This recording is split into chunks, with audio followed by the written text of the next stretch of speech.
வணக்கங்க. CBI joint டைரக்டரா senior IPS ஆபீசரான அனுராக் குமார் வந்து அப்பாயின்மெண்ட் பண்ணிருக்காங்க. இவரோட அப்பாயின்மெண்ட்டை அப்ரூவல் பண்ணது யார் அப்படின்னு பாத்தீங்கன்னா கமிட்டி ஆஃப் த கேபினெட்டுங்க. இப்ப அனுராக் குமார் பற்றி ஒரு சில தகவலை நம்ம தெரிஞ்சுக்கிடுவோம்.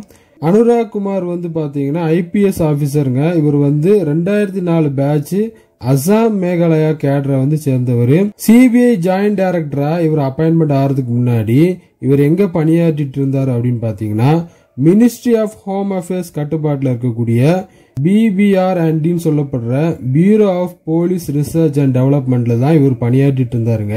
இப்போ இவர் ஜாயிண்ட் டைரக்டரா அப்பாயின்மெண்ட் ஆகியிருக்கக்கூடிய சிபிஐ பற்றி ஒரு சில தகவலை நம்ம தெரிஞ்சுக்கிடுவோம்.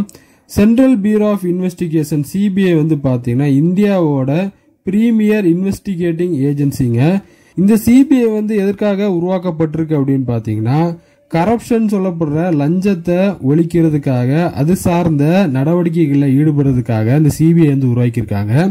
வெறுமனே லஞ்சம் மட்டும் இல்லாம எக்கனாமிக் அஃபென்சஸ் சொல்லக்கூடிய பொருளாதார ரீதியான தவறுகளை தடுக்கிறதுக்காகவும் அதற்கு எதிராக செயல்படுறதுக்காகவும் ஹை ப்ரொஃபைல் கிரைம்ஸ் சொல்லப்படுற குற்றங்களை வந்து தடுக்கிறதுக்காகவும் அது சம்பந்த விசாரணைகளை வந்து நடத்தி நீதி வழங்குறதுக்காகவும் இந்த சிபிஐ சொல்லப்படுற சென்ட்ரல் பியூரோ ஆஃப் இன்வெஸ்டிகேஷனை வந்து உருவாக்கியிருக்காங்க.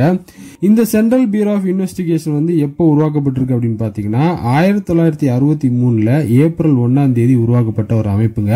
இதோட ஹெட் குவார்டர்ஸ் எங்க இருக்கு அப்படின்னு பாத்தீங்கன்னா நியூ டெல்லியில இருக்கு. நன்றி.